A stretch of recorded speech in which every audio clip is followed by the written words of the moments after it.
कैसे हैं आप सब? बढ़िया। तो स्वागत है आपका अपने यूट्यूब चैनल सक्सेस वाला पर और इस आयोटा सीरीज में। ठीक है, तो हम पिछले लेक्चर में हमने आपसे बात की थी कि कुछ हमारे केमिकल प्रॉपर्टीज होती हैं या फिजिकल प्रॉपर्टीज होती हैं।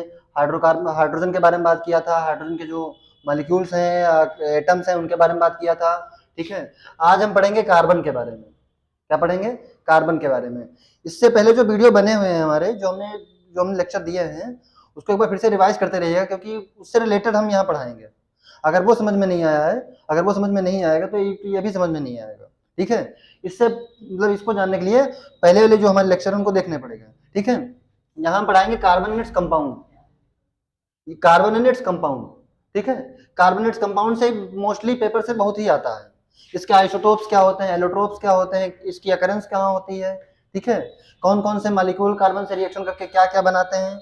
इस टाइप के क्वेश्चन होते हैं, बहुत सारे एग्जाम में पुटअप किए जाते हैं। ठीक है, और जैसे यहाँ कार्बन के आइसोटोप्स हमारे कौन कौन से होते हैं सर? डायमंड है, ग्रेफाइट है। ठीक है, इस टाइप के क्वेश्चन पूछे जाते हैं एग्जाम्स में। और कार्बन की रिएक्शन किससे किससे होती है तो क्या बनता है। ठीक है, इस टाइप के क्वेश्चन। कार्बन का एटॉमिक नंबर कितना होता है, मॉलिक्यूलर मास कितना होता है, सिंबल क्या होता है।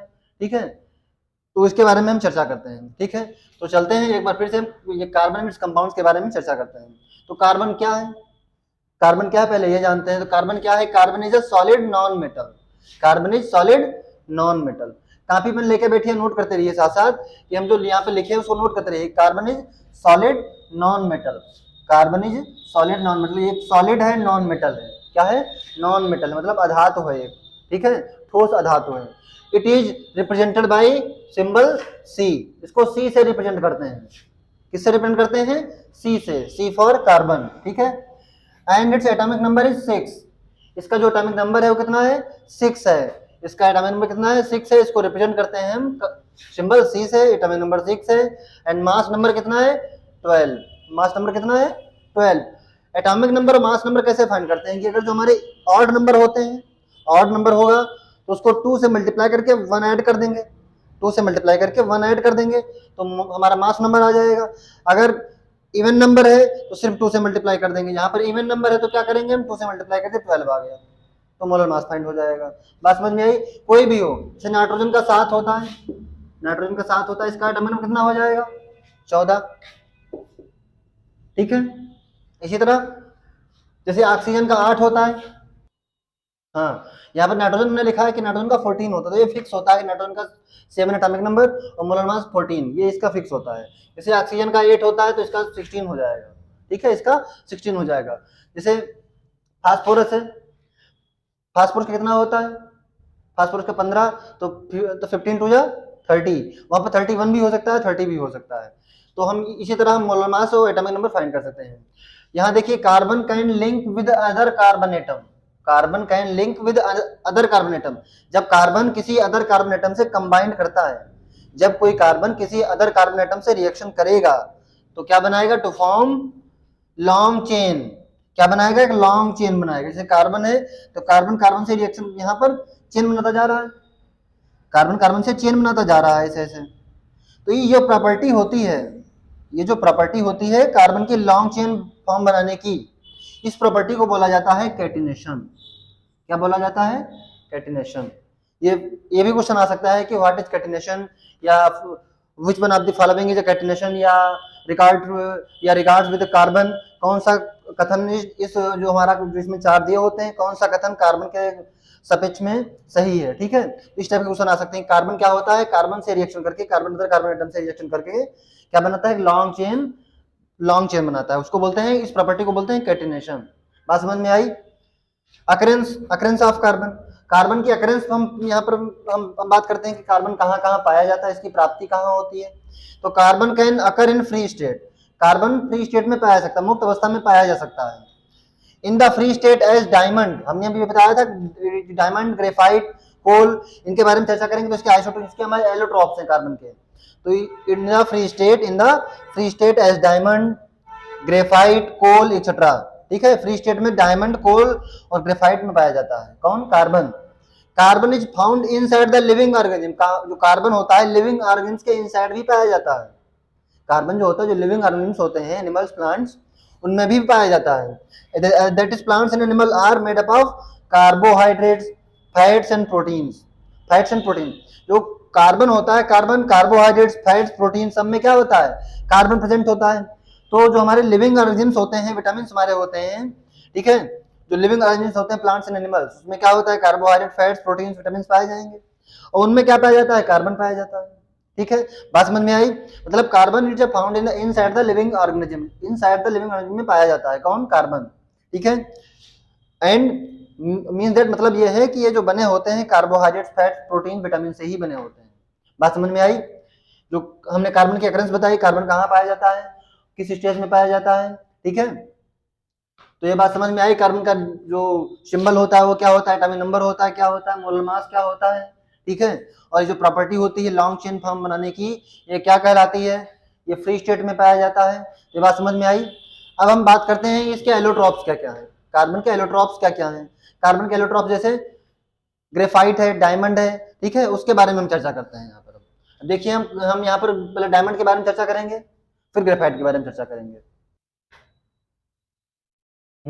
तो हम पढ़ते हैं क्रिस्टलाइन फॉर्म्स ऑफ कार्बन, कि कार्बन के जो क्रिस्टलाइन फॉर्म्स हैं वो कौन कौन से हैं। तो कार्बन के मेनली थ्री क्रिस्टलाइन एलोट्रॉप्स हैं, कौन कौन से, diamond, graphite and fullerene. Diamond, graphite and fullerene, तो ये तीन जो हैं हमारे, ये क्रिस्टलाइन एलोट्रॉप्स हैं, किसके, कार्बन के। वो भी किस टाइप के, क्रिस्टलाइन फॉर्म्स ऑफ कार्बन, मतलब एलोट्रॉप्स हैं, क्रिस्टलाइन एलोट्रॉप्स हैं, किसके, कार्बन के। कितने हैं, तीन, मेनली कितने, तीन, diamond, graphite and fullerene. Diamond से बहुत ज्यादा क्वेश्चन पूछे जाते हैं, डायमंड से बहुत ज्यादा क्वेश्चन पूछे जाते हैं, और ग्रेफाइट से भी पूछा जाता है। डायमंड, ग्रेफाइट में इन दोनों में से क्वेश्चन आएगा जरूर, पक्का है। ठीक है, डायमंड, ग्रेफाइट में से आ सकता है क्वेश्चन। तो डायमंड के बारे में पढ़ते हैं, डायमंड क्या होता है। ठीक है, तो it is purest crystalline form of carbon. Diamond जो होता है ये कार्बन का प्योरेस्ट क्रिस्टलाइन फॉर्म होता है।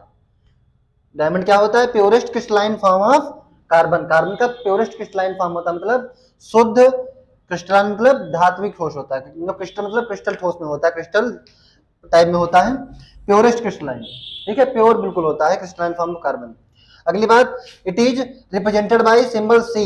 It is represented by symbol C, इसको सी से रिप्रेजेंट करते हैं, जैसे कार्बन का सिंबल होता है वैसे इसको भी रिप्रेजेंट करते हैं। In diamond each carbon atom, प्रत्येक कार्बन एटम क्या करता है, ज्वाइंट होता है 4 अदर कार्बन एटम से। एक carbon atom 4 other carbon atom से ज्वाइंट रहेगा, किसमें, डायमंड में, bye strong bonds, strong bond के द्वारा, मतलब टाइटली क्या होंगे, पैक्ड होंगे एक दूसरे से, एक दूसरे में क्या होंगे, जुड़े होंगे, टाइटली ऐड होंगे। अब पढ़ते हैं प्रॉपर्टीज ऑफ डायमंड, की डायमंड की प्रॉपर्टी क्या है। हमने बताया कि डायमंड क्या होता है, purest crystalline form of carbon होता है, इसको हम सी से रिप्रेजेंट करते हैं। डायमंड में each carbon atom 4 other carbon से कंबाइंड होता है with strong bond, strong bond से। अब उसकी प्रॉपर्टी पढ़ते हैं, प्रॉपर्टी क्या क्या होती हैं। तो डायमंड की पहली प्रॉपर्टी है, इट इज ट्रांसपेरेंट, अपारदर्शी। जो डायमंड होता है ट्रांसपेरेंट होता है, poor conductor of heat and electricity, poor conductor होता है हीट एंड इलेक्ट्रिसिटी का, इसमें इलेक्ट्रिसिटी और हीट पास नहीं हो सकती, बहुत कम पास होगी, पुअर है, पुअर कंडक्टर है। ठीक है, दूसरी बात है, जो डायमंड होता है इसकी डेंसिटी बहुत हाई होती है, हाई डेंसिटी, डायमंड की जो डेंसिटी होती है बहुत हाई होती है। और तीसरी बात, इसका जो मेल्टिंग पॉइंट होता है, मेल्टिंग पॉइंट वो भी बहुत हाई होता है। डायमंड का मेल्टिंग पॉइंट भी बहुत हाई होता है, इसकी डेंसिटी भी बहुत ज्यादा होती है, और जो डायमंड है ट्रांसपेरेंट होता है, poor conductor of heat and electricity, इसकी क्या है, ये प्रॉपर्टीज हैं। हाँ, जो डायमंड की डेंसिटी होती है बहुत हाई होती है, कितनी होती है, डायमंड की डेंसिटी 3.5 ग्राम सेंटीमीटर माइनस, इतनी होती है।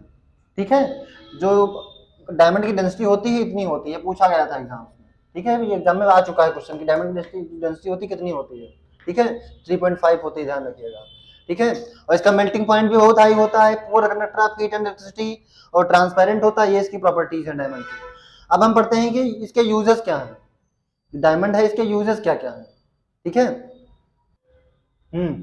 तो हम यूजेस ऑफ हम डायमंड पढ़ ले कि डायमंड के यूजेस क्या क्या होते हैं। ठीक है, से क्या क्या बनाया जाता है। डायमंड का use as a tool for cutting glass, जो कांच होती है उसको काटा जाता है, जो शीशा होता है उसको काटा जाता है, तो डायमंड से ही काटा जाता है, ठीक है। एंड ड्रिलिंग रॉक्स, जो रॉक्स होती है उनमें ड्रिलिंग करने के लिए, ठीक है, उसमें यूज किया जाता है किसका, डायमंड का।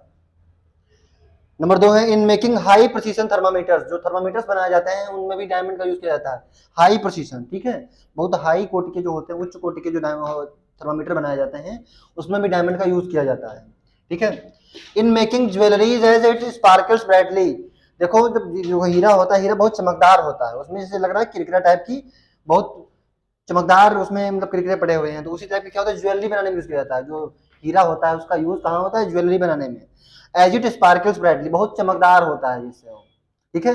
हीरा होता है वो मोस्टली चमकदार ही तो होता है, जिससे हम क्या बना सकते हैं, ज्वेलरी बना सकते हैं, ज्वेलरी ज्वेलरी जो है चमकदार होती है, ठीक है। तो डायमंड बहुत ही यूजफुल है, ठीक है, बात समझ में आई। तो हमने आज डायमंड और कार्बन के बारे में बताया, कार्बन के इलेक्ट्रॉन्स हमने जो ये डायमंड हमने बताया है। हम कल आगे नेक्स्ट वीडियो में हम बताएंगे कि जो ग्रेफाइट होता है और कोल होता है, फ्लोरीन्स होती हैं, उनके बारे में चर्चा करेंगे, ठीक है।